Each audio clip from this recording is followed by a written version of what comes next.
So just now we saw about the graph. How can we represent it in different? Now we are discussing about the terminology. And before understanding what's a graph, so we need to know about these terminology. So what are the different terminology of a graph means? List out those. First one, edge. Second one, vertex. Third one, in degree. Fourth one, out degree. Fifth one, incoming edge.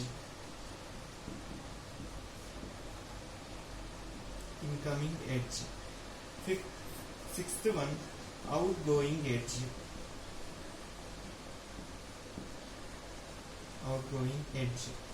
Seventh one, parallel edge.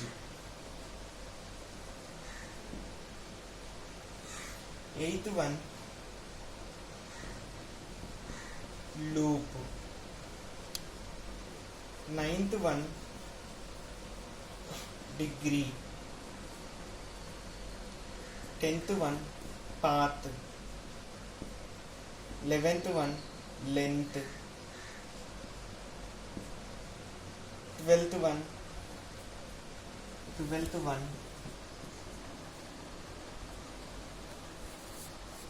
depth. 13th one, breadth.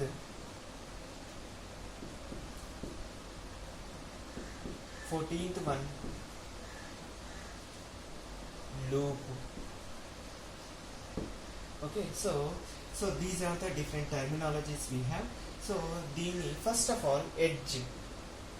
So before going to that, vertices. Vertex means this one, where the actual data value is stored in a graph is known as vertex అని కూడా చెప్తారు. ఒక దాన్ని ఉంటే vertex అంటారు, అలా మల్టిపుల్గా ఉంటే దాన్ని వర్టిసెస్ అని చెప్తారు. అంటే ఇక్కడ మనకి మెయిన్ మొత్తం అంటే డేటా వాల్యూస్ మొత్తము ఈ వర్టిసెస్లోనే, గ్రాఫ్లో ఉన్న వర్టిసెస్లోనే మనకి స్టోర్ అవ్వడం అనేది జరుగుతుంది. నెక్స్ట్ వచ్చేసి ఎడ్జ్. ఎడ్జ్ అంటే ఏంటి అంటే it provides the link between 2 or more vertices. గ్రాఫ్లో ఉన్న 2 లేదా అంతకన్నా ఎక్కువ వర్టిసెస్ మధ్య లింక్ని ప్రొవైడ్ చేసే ఒక లైన్ని ఏమంటున్నాను అంటే ఎడ్జ్ అని చెప్పుకుంటాం. ఓకే, సో ఇక్కడ ABCD, these are the 4 vertices we have, and E1, E2, E3, E4. These are the 4 edges of a graph. So A, B, C, D are the vertices. E1, E2, E3, E4 are the edges. అంటే ఏంటిది, ఇవి edges అనేవి ఎప్పుడు కూడా vertices మధ్య మనకి లింక్ని provide చేస్తాయి. తర్వాత in degree we have A in degree, out degree, incoming edge, outgoing edge. ఈ 4 టర్మ్స్ అనేవి మనకి ఈ 4 టర్మ్స్ కూడా మనకి ఎప్పుడు డైరెక్టెడ్ గ్రాఫ్ మీద అప్లై అవుతాయి. అంటే డైరెక్టెడ్ గ్రాఫ్ అంటే ఏంటిది, a graph which is having directions. ఇలా మనకి ఒక గ్రాఫ్లో ఎడ్జెస్ అనేవి డైరెక్షన్లో ఉన్నాయంటే, అంటే the edges are provided with the direction. Edges అనేవి డైరెక్షన్తో ప్రొవైడ్ చేస్తే వాటిని డైరెక్టెడ్ గ్రాఫ్ అంటామని already we discussed.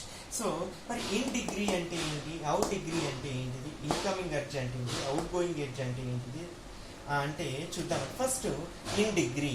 So in degree అంటే ఏంటి అంటే the number of incoming edges of A vertex. అంటే ఒక వర్టెక్స్ కి వచ్చే నంబర్ ఆఫ్ ఇన్కమింగ్ ఎడ్జెస్. అంటే ఇక్కడ ఇన్కమింగ్ డిగ్రీ ఎంత, ఏ యొక్క ఇన్ డిగ్రీ 1, ఓకే, బి యొక్క ఇన్ డిగ్రీ ఎంత 1. ఎందుకు, ఒకటే వస్తుంది, రెండోది బయటికి వెళ్ళిపోతుంది. తర్వాత సి దగ్గర ఇన్ డిగ్రీ ఎంత 2. ఎందుకు అంటే 2 ఎడ్జెస్ అనేవి వస్తున్నాయి, 1 బయటికి వెళ్ళిపోతుంది. ఇక్కడ ఇన్ డిగ్రీ ఎంత 1. ఓకే, తర్వాత ఏ యొక్క అవుట్ డిగ్రీ ఎంత? అవుట్ డిగ్రీ వచ్చేసి 2. ఎందుకు? E1 పోతుంది, E4 పోతుంది, అవుట్ ఫార్వర్డ్ అవుతుంది. నెక్స్ట్ బి యొక్క అవుట్ డిగ్రీ ఎంత? 1. సి యొక్క అవుట్ డిగ్రీ ఎంత? 1. బి యొక్క అవుట్ డిగ్రీ ఎంత? 1. అంటే ఏంటిది? The in degree, the number of incoming edges. Incoming edges అంటే ఏంటి నాన్న అంటే the edge which flows inwards to the vertex. అంటే ఒక వర్టెక్స్ దగ్గరికి వచ్చే ఇన్వర్డ్ అయ్యే ఒక ఎడ్జ్ని ఏమంటారు నాన్న అంటే ఇన్కమింగ్ ఎడ్జ్ అంటారు. తర్వాత outgoing edge. Outgoing edge అంటే ఏంటంటే an edge which is outwards from the edge. అంటే వర్టెక్స్ నుంచి అవుట్వర్డ్స్ వెళ్ళే ఒక ఎడ్జ్ని ఏమంటున్నానా అంటే మనము అవుట్ గోయింగ్ ఎడ్జ్ అని చెప్పుకుంటాం. దాంట్లో number of incoming edges of A vertex is known as incoming degree. Number of out going edges of A vertex is known as out going degree. In degree, out degree అని కూడా చెప్పుకుంటారు వీటిని. Okay, so incoming edge, outgoing edge, in degree, out degree మనకు అర్థమైంది. Next parallel edge. Parallel edge అంటే ఏంటన్నా అంటే okay, already ఇప్పుడు ఇక్కడ ఏ కామా బి మధ్య ఆల్రెడీ ఒక ఎడ్జ్ అనేది ఎగ్జిస్ట్ అయింది, that is E1. Again there we have a another one. ఇంకొక ఎడ్జ్ ఉందనుకుంటున్నాం, దాన్ని E5తో రిప్రజెంట్ చేస్తున్నాం. So here E1 comma E5 are the parallel. అంటే the edge between the two edges between two vertices, 2 or more vertices. అంటే 2 or more vertices మధ్య 2 edges ఉంటే వాటిని ప్యారలల్ ఎడ్జెస్ అని చెప్పుకుంటారనమాట. ఓకేనా, ప్యారలల్. ఇది here E1 comma E5 are the parallel. ఎందుకంటే 2 edges మధ్య 2 ఉన్నాయన్నమాట. ఓకేనా, తర్వాత లూప్ అంటే ఏంటిది అంటే the vertex which is having it self as a like this, it self as a edge అన్నమాట. అంటే మనకి ఒక వర్టెక్స్ అనేది దానితో అదే ఎడ్జ్ని కలిగి ఉంటే దీన్ని ఏమంటున్నానా అంటే లూప్ అని చెప్పుకుంటారు. ఓకే, ఇది సైకిల్ లూప్ అని చెప్పుకుంటారు. సో తర్వాత సెల్ఫ్ లూప్ అని కూడా అంటారు దీన్ని.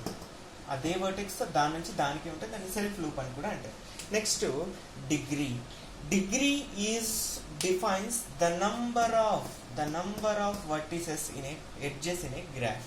జనరల్లీ మనకి దీన్ని 2 waysలో క్యాలిక్యులేట్ చేస్తారు. ఏంటా 2 ways అంటే ఫస్ట్ వన్ వచ్చేసి డైరెక్టెడ్ గ్రాఫ్, సెకండ్ వన్ వచ్చేసి అన్డైరెక్టెడ్ గ్రాఫ్. అంటే డైరెక్టెడ్ గ్రాఫ్కి ఒకలాగా కన్స్ట్రక్ట్ చేస్తారు, అన్డైరెక్టెడ్ గ్రాఫ్కి ఒకలాగా మనకి ఈ డిగ్రీని కన్సిడర్ చేయడం అనేది జరుగుతుంది. మరి అన్డైరెక్టెడ్ గ్రాఫ్కి ఎలా కన్సిడర్ చేస్తారు, డైరెక్టెడ్ గ్రాఫ్కి ఎలా కన్సిడర్ చేస్తారో just this. Okay, so first A, B, C, D. This is a graph and A, B, C, D.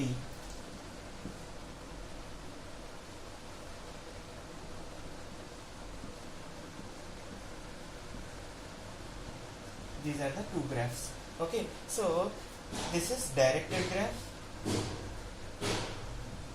this is undirected graph.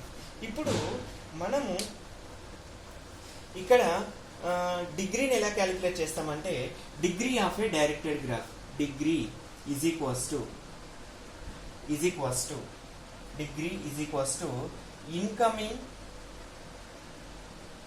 Plus out going. Incoming plus out going 2 తీసుకుంటాం. ఇక్కడికి వచ్చేసరికి మనకి only number of edges అని చెప్తాం. Okay, ఇక్కడ the directed graph degree is equals to incoming edge plus outgoing edge, రెండింటిని తీసుకుంటాం. ఇక్కడికి వచ్చేసరికి degree is equals to number of edges in a graph అని చెప్పుకుంటాం. Okay, so that is degree. అంటే degree is equals to number of edges simply in a graph. Next path ఎట్లా తీసుకుంటాము? నేను ఏ నుండి డి వరకు పాత్ తీసుకుంటున్నా. ఎట్లా తీసుకుంటా? A to B, B to C and C to D. ఇక్కడ ఓన్లీ డైరెక్షన్ ఎలా స్పెసిఫై చేశామో అలా మాత్రమే తీసుకోవాలి. మళ్ళీ డి నుంచి ఏకి వెళ్తుందా? వెళ్ళదు. ఎందుకు వెళ్ళదు అంటే డైరెక్షన్ మనకి డి నుంచి ఏకి లేదు, ఏ నుంచి డికి ఉంది. మళ్ళీ ఏ నుంచి డి అనేది ఇంకొక డైరెక్షన్ వస్తుంది మనకి. ఓకే, తర్వాత నెక్స్ట్ ఇక్కడికి వచ్చి చూస్తే మనకి డైరెక్టెడ్ గ్రాఫ్లో అన్డైరెక్టెడ్ గ్రాఫ్లో అట్లా కుదరదు. నువ్వు ఎక్కడి నుంచి అయినా పాత్ అనేది కన్సిడర్ చేసుకోవచ్చు. అంటే ఎట్లా? B to C, C to D, D to A, next C to D, D to A, A to B, ఇట్లా ఎట్లా అయినా కన్సిడర్ చేసుకోవచ్చు. నువ్వు ఇక్కడి నుంచి స్టార్ట్ చేయొచ్చు, ఇక్కడి నుంచి స్టార్ట్ చేయొచ్చు, ఇక్కడి నుంచి స్టార్ట్ చేయొచ్చు కదా. కానీ ఇక్కడ మాత్రం అట్లా కుదరదు. With respect to directions only we can consider the path. ఓకేనా? Next length. సో జనరల్లీ దీన్ని పాత్ లెంత్ అని కూడా అంటారు. పాత్ లెంత్ అని కూడా అంటారు. పాత్ లెంత్ మీన్స్ ఈ పాత్లో ఉన్న నంబర్ ఆఫ్ ఎడ్జెస్. అంటే ఏంటి? ఇప్పుడు ఈ పాత్ యొక్క లెంత్ ఎంత? 3. ఎందుకు? 3 ఎడ్జెస్. ఏ టు బికి ఒక ఎడ్జ్ ఉంది, బి టు సికి ఒక ఎడ్జ్ ఉంది, సి టు డికి ఒక ఎడ్జ్ ఉంది. కాబట్టి ఈ పాత్ లెంత్ ఎంత అంటే 3 అని చెప్తారు. ఇక్కడ కూడా 1 2 3, ఈ పాత్ లెంత్ 3, ఈ పాత్ లెంత్ 3, అట్లా చెప్పుకోవచ్చు మనం. ఓకేనా? తర్వాత depth, breadth. Generally, depth, breadth are the two things. These are which are comes in applications of graphs. Applications of graphs లో మనకి వస్తుంది. అంటే మనము ఆల్రెడీ మనం సిఎస్ లో చూసాం spanning tree, minimum spanning tree అన్నమాట. సో అవి జనరేట్ అయ్యేటప్పుడు so depth, breadth, these are the concepts of graph. But కాకపోతే which are occurs in applications of graph. అంటే whenever we discuss about the applications of graphs then we need to know about this depth and breadth. అంటే whenever the minimum spanning tree comes out then the depth and breadth of a graph will be decides అనమాట. ఇట్లా present గా ఈ graphs తో మనం depth, breadth ని decide చేయలేము. Okay, so దాని యొక్క అప్లికేషన్ మీద మాత్రమే చేయగలుగుతాం. నెక్స్ట్ వచ్చేసి సైకిల్. సైకిల్ అంటే ఏంటి లేదన్నా? Closed path. ఇక్కడ ఓపెన్ అయ్యింది కదా, అంటే A to B, B to C, C to D, మళ్ళీ డి టు ఏ పోలేదు, మళ్ళీ ఎక్కడి నుంచి స్టార్ట్ అయిందో అక్కడికి ఎండ్ అయిపోవాలి. ఇక్కడ కూడా చూడు మనం A to B, B to C, C to D. So ఇంతవరకే తీసుకున్నాం, మళ్ళీ దీన్ని రిపీట్ చేయలేదు. ఒకవేళ దీన్ని కూడా రిపీట్ చేస్తే దాన్ని ఏమంటారు అంటే సైకిల్ అంటారు. అంటే ఎట్లా? B to C, C to D, D to A and A to B, మళ్ళీ అగైన్ అంటే బితో స్టార్ట్ అయ్యి మళ్ళీ బి తోటి ఎండ్ అయిపోతుంది. అంటే ఒక సైకిల్ లాగా ఫామ్ అయ్యి, ఒక లూప్ లాగా సైకిల్ లాగా ఫామ్ అవుతుంది అనమాట. దాన్ని ఏమంటారు అంటే సైకిల్ అని చెప్తారు. So these are the different terminologies. ఈ టర్మినాలజీస్ మనం తెలుసుకుంటేనే నెక్స్ట్ మనకు అండర్ గోస్ అంటే నెక్స్ట్ వెళ్ళే టాపిక్స్ అనేవి మనకు అర్థం అవడం అనేది జరుగుతుంది. ఓకేనా? So this is about the terminology of a graph.